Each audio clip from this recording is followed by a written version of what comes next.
네, 안녕하세요. 현수입니다. 오늘 영상은 아파치 에어플로우 설치하기 영상인데요. 제 유튜브 완전 초반 영상에 보면 이런 식으로 아파치 에어플로우 설치 완벽 가이드라고 해가지고 비슷한 영상이 하나 올라와 있어요. 하지만 어떤 점이 조금 다르냐면 여기에서 다뤘던 내용은 그냥 로컬에 아파치 에어플로우를 설치하는 방법이었고요. 자, 오늘 다룰 내용은 로컬이 아니고 바로 클라우드에서 서버를 한 대 빌립니다. 그리고 그 빌린 서버에다가 아파치 에어플로우를 어떻게 하면 설치할 수 있는지에 대한 내용이 되겠습니다. 사실 큰 원리 자체는 동일하지만 클라우드 VM을 빌리게 되면 완전 깡통인 상태에서 빌리게 되기 때문에 그 안에 일부 설치해야 될 내용들도 있고 그 로컬 환경에 설치하는 것에 비해서 살짝 더 설정을 만져줘야 하는 것들이 있기 때문에 그런 것들까지 추가를 해서 클라우드 VM에 아파치 에어플로우 설치하는 방법 A to Z까지 쭉 설명을 드릴 수 있도록 하겠습니다. 자, 그러면 일단 설치하기에 앞서서 에어플로우 설치 최소 권장 사양에 대해서 알아볼게요. 이건 공식 문서에 있는 내용인데 최소한은 CPU 2개 그리고 램 4GB가 요구된다고 해요. 하지만 제 경험상 이 정도만 있으면 상당히 부족하고요. 그래도 최소한 CPU 2개에 램이 8에서 16GB 정도는 되어야 좀 충분히 배그들을 돌릴 수가 있다고 생각하고 그거에 맞춰서 디스크도 약 20GB 이상 넉넉하게 있는 스펙의 서버를 선택해 주시면 에어플로우가 훨씬 더 원활하게 돌아갈 것이라고 생각합니다. 자, 일단 서버 빌리고 접속하는 과정은 제가 이전 영상에서 다뤘기 때문에 여기서는 좀 생략을 하도록 하겠습니다. 자, 일단 구글 클라우드에다가 이렇게 에어플로우 데브라고 해서 서버를 한 대 빌렸어요. 서버 사양은 어떻게 되냐면 네, E2 스탠다드 2로 CPU 2개에 메모리 8GB짜리 서버로 빌렸습니다. 자, 그 다음에 VS 코드를 통해서 SSH로 서버에 전 접속을 해놓은 상태이고 이 과정 역시도 제가 이전에 VS 코드 리모트 SSH 익스텐션으로 클라우드에서 빌린 서버에 접속하는 과정 영상을 다룬 게 있기 때문에 상세 내용 관련해서는 해당 영상 참고해 주시면 감사하겠습니다. 자, 이런 식으로 접속이 되어 있는 상태고 화면을 두 개로 분할해서 작업하도록 할게요. 자, 일단 VM에 접속을 했으면 도커를 설치해야 돼요. 왜냐하면 아파치 에어플로우를 도커 컴포즈로 띄울 건데 VM을 이렇게 빌리게 되면 맨 처음 도커가 설치되어 있지 않은 환경이거든요. 그렇기 때문에 도커를 설치해야 되는데 제가 도커 설치에 필요한 모든 리눅스 명령어들을 한데 모아가지고 쉘 스크립트 형태로 이렇게 만들었습니다. 자, 그러니까 파일을 생성한 다음에 쉘 스크립트만 돌려주시면 이제 도커 설치가 완료가 되는 거예요. 자, 제 클라우드 서버에 docker install.sh 파일이라고 해서 파일 하나 만들고요. 여기 있는 내용들을 쭉 다 복사해서 여기 붙여놓고 저장해 주도록 하겠습니다. 그 다음에 docker install.sh 이 쉘 스크립트를 실행을 하면 되는데 이것은 터미널을 열어서 bash 명령어랑 함께 이렇게 설치를 해주시면 안에 있는 내용들이 쭉 실행이 되면서 도커랑 도커 컴포즈가 둘 다 설치가 완료가 되겠습니다. 자, 설치될 때까지 좀 기다려 볼게요. 네, 약 한 30초 기다리니까 이렇게 설치가 완료가 되었고요. 설치가 된 것을 확인하기 위해서는 sudo docker 버전 이렇게 치게 되면 이런 관련된 도커 버전 정보들이 출력이 되는데 이렇게 출력이 잘 되면 설치가 잘 된 겁니다. 자, 그럼 설치까지 완료를 한 다음에 세 번째로 넘어가 볼게요. VM에 대한 방화벽을 설정을 해줘야 됩니다. 이 내용은 자, VM이 있으면 거기에 항상 방화벽이 있기 마련이죠. 자, 여기 안에 에어플로우를 설치를 할 건데 결국에 에어플로우에 접속을 하기 위해서는 지금 작업 컴퓨터에서 접속을 해야 된단 말이죠. 그러기 위해서는 여기 8080 포트가 방화벽에서 허용이 되어 있어야 돼요. 기본적으로 모든 포트가 다 막혀 있기 때문에 8080을 허용해줘야 우리들의 작업 컴퓨터에서 여기 서버에 있는 에어플로우 UI에 접속을 해서 UI를 볼 수가 있겠죠. 네, 이 과정을 진행해 보도록 하겠습니다. AWS 같은 경우는 VPC의 보안 그룹을 설정해 주시면 되고 구글 클라우드 같은 경우는 VPC의 방화벽 규칙을 설정해 주시면 되는데 이 방법 같은 경우에도 제가 유튜브로 영상 찍어 올린 게 있으니까 참고해 주시면 감사하겠습니다. 자, 지금 생성이 안 되어 있으니까 바로 한번 생성하러 가보겠습니다. VPC 네트워크의 방화벽 눌러서 방화벽 쪽으로 이동을 하고요. 자, 방화벽 규칙 만들기 누른 다음에 자, 방화벽 이름을 에어플로우라고 지어줄게요. 그리고 대상 태그 역시도 동일한 이름으로 해주고요. 소스 IPv4 범위는 일단은 전역에서 다 열어주도록 하겠습니다. 설치 테스트만 하고 계속 운용하진 않을 거기 때문에 일단 전역으로 다 연 다음에 TCP 포트, 여기가 중요하겠죠. 8080 포트를 허용해 주도록 하겠습니다. 만들기 누르고요.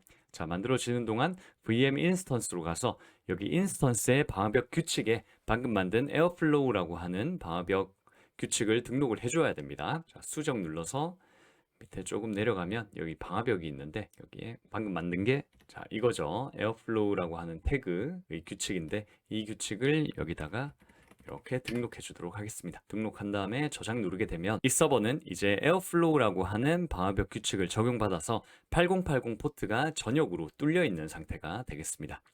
네, 그러면 설치를 마저 해볼게요. 자, 그 다음엔 에어플로우 설치를 쭉 하면 되는데 여기 공식 문서가 있는데요. 제가 아래쪽에다가 설치에 필요한 내용들만 추려가지고 밑에 쭉 적어놨어요. 1번부터 따라가면서 해보도록 하겠습니다. 에어플로우 관련 디렉토리를 하나 생성을 해줄게요. 여기서 바로 이렇게 생성을 해주도록 하겠습니다. 자, 그 다음에 터미널로도 이동을 해줘야겠죠. 이렇게 이동을 한 다음에 도커 컴포즈 야물 파일을 curl 명령어로 다운로드 받을게요. 이렇게 하게 되면 에어플로우 3.1.5 버전 설치하는 도커 컴포즈.yaml 파일이 여기에 저장이 되게 됩니다. 3번 예제 대그 로딩 비활성화, 이 부분은 쭉 내려가게 되면 현재 야물 파일 기준으로 65번째 줄이죠. 여기 true 있는 것을 false로 고쳐주시면 되겠습니다. 이건 왜 하느냐 하면은 이걸 true 상태로 에어플로우 인프라를 띄우게 되면 에어플로우 UI에 최초 진입했을 때 에어플로우 안에서 자체적으로 넣어놓은 예시 태그들이 엄청나게 많이 떠요. 그러니까 그 예시 태그들의 흐름을 보고 학습을 해보라 라고 하는 의미로 넣어놓은 거긴 하지만 개별적으로 작업할 때는 그런 것들이 이미 떠 있으면 제가 만든 태그가 어디 있는지 찾기가 되게 불편한 경우가 많거든요. 그래서 요거 예시 태그 뜨는 것을 false로 해가지고 아무것도 뜨지 않도록 수정하는 겁니다. 자, 그 다음 4번 필요한 폴더 및 env 파일을 생성하도록 하겠습니다. 이 명령어를 치게 되면 디렉토리 4개랑 .env 파일 안에 에어플로우 UID는 5만이라고 하는 내용이 들어가면서 생성이 됩니다. 자, 바로 쳐보도록 할게요. 여기 터미널에다가 이렇게 치도록 하겠습니다.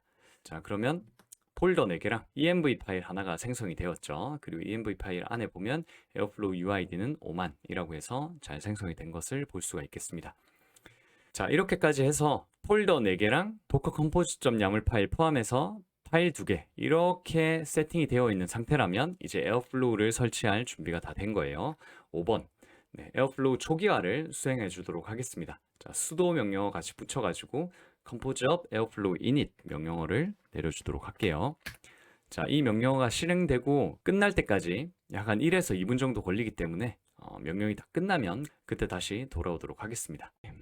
네, 이닛 작업이 끝나고 다시 터미널로 돌아왔고요. 자, 그 다음엔 진짜로 에어플로우 실행 명령어를 통해서 컨테이너들을 쭉 올리도록 하겠습니다. 자, 이 내용 그대로 복사해서 실행해 주도록 할게요. 자, 이 명령을 실행하면 총 컨테이너가 7대가 뜨거든요. 자, 이 모든 7대의 컨테이너들이 모두 정상 상태, 즉 healthy가 떠야 에어플로우에 대한 전체적인 시스템이 안정화됐다고 확신할 수 있기 때문에 그냥 치고 나서 바로 들어가면 당연히 접속이 안 되고요. 자, 아래 명령어를 통해서 컨테이너 상태를 지속적으로 모니터링하면서 healthy 상태가 다 되어 있는지 확인한 다음에 접속을 해야 되겠습니다.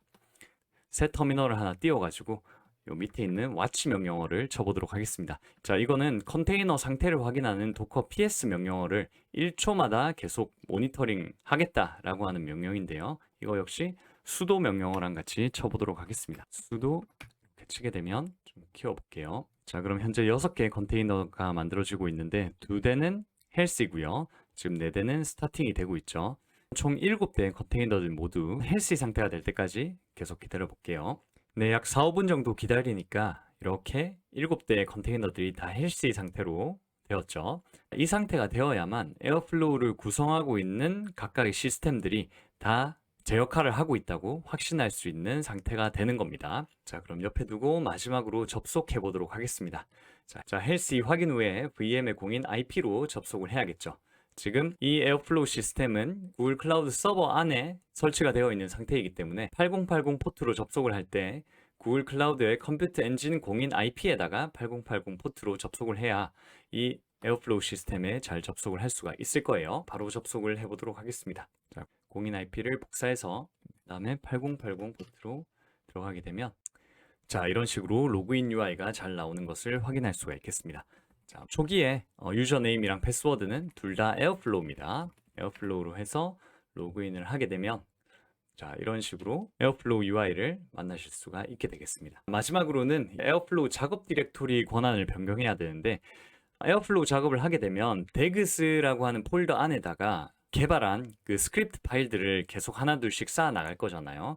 그리고 꼭 데그 파일뿐만 아니고 이 config나 플러그인스에 우리들이 개발을 하면서 필요한 어떤 파일들을 넣어야 할 때도 있을 거고요. 그래서 파일들이 이렇게 생성이 될 텐데 그냥 여기에다가 예를 들어서 aa.txt 이런 식으로 파일 생성을 하게 되면 이런 식으로 no permission이라고 하면서 파일 생성할 권한이 없다고 오류가 뜹니다. 이것은 왜 그렇냐면 도커 컨테이너로 올린 에어플로우 시스템이랑 이 4개의 디렉토리가 모두 다 도커 컨테이너와 볼륨으로 연결이 되어 있는데 이 도커 컴포즈를 올릴 때 볼륨으로 연결된 이 4가지 디렉토리의 소유자가 도커 안에 있는 루트 사용자로 변경이 되어 버리거든요. 자, 그렇기 때문에 지금 제가 접속한 계정은 whoami 치게 되면 user1이라고 하는 이름의 접속 계정인데 이 계정이 이 4개의 디렉토리를 변경할 수 있도록 권한을 바꿔줘야 돼요. 자, 아래에 있는 이 명령어를 통해서 권한을 바꿔주게 되면 그 이후부터 파일들을 하나하나씩 생성하면서 작업할 수가 있게 되는 겁니다. 자, 이 명령어를 그대로 복사해서 자, 에어플로우 작업 디렉토리인 이 아파치 에어플로우 디렉토리 아래에 있는 모든 디렉토리들에 대해서 현재 유저가 수정 변경할 수 있는 권한을 주도록 한 겁니다. 자, 이 명령어를 친 다음에는 이제 aa.txt 생성을 해보면 문제없이 잘 생성이 되는 것을 확인할 수가 있죠. 간략하게 말하자면 이 4개의 디렉토리가 도커 컨테이너와 볼륨으로 연결이 되어 있는데 도커 컨테이너 시스템을 올릴 때 도커 내 루트 사용자로 이 디렉토리 4개의 소유가 변경이 되기 때문에 우리들의 작업 컴퓨터에서 이 폴더 4개를 수정하고 다루고 하기 위해서는 아래 명령어를 통해서 권한을 바꿔주는 작업을 추가적으로 진행을 해주어야 그때부터 에어플로우 스크립트 작업이 가능하다는 것이었습니다. 자, 그러면 5번까지 완료가 되었고요. 그 다음부터는 자, 한쪽에는 에어플로우 UI를 띄우고 한쪽에는 작업 ID를 띄운 다음에 내가 개발한 대그가 여기에 잘 반영이 되는지 확인하면서 에어플로우 작업을 진행하시면 되겠습니다. 자, 마지막 5번 같은 경우가 로컬 환경에서 에어플로우를 설치를 할 때는 굳이 설정해 주지 않아도 되는 부분이었죠. 자, 이렇게 해서 이번 시간에는 구글 클라우드에서 서버를 한 대 빌려가지고 그 안에서 아파치 에어플로우를 도커 컴포즈로 설치할 수 있는 방법에 대해서 쭉 알아보았습니다. 자, VM이 반드시 구글 클라우드가 아니고 애저나 AWS 등과 같은 다른 클라우드 벤더에서 빌린 서버라고 하더라도 동일한 과정으로 에어플로우를 설치를 하실 수가 있겠습니다. 네, 제가 준비한 영상은 여기까지고요. 이번 영상이 유용하셨다면 좋아요와 구독 눌러주시면 많은 힘이 될 것 같습니다. 영상 봐주셔서 감사합니다.